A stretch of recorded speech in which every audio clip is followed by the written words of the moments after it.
Evet. Sonunda bir çevirmeye denk geldim galiba.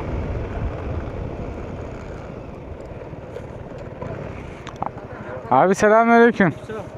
Çevirme mi yapıyorsunuz abi? Doğru tecrübe yeterli. Keşke ehliyet isteseniz abi ya. Yeni ehliyet aldım da bir türlü açtıramadım. Bir türlü açtıramadım abi ya. Ne açtıracaksın? Ehliyet. Hayır kutu yok öyle. Trafiğe söyleyeceksin. Trafiğe mi söyledin? Tamam abi. Tecrübe- Hani ehliyet trafik ya. Eyvallah abi. Sağ ol, teşekkür ederim.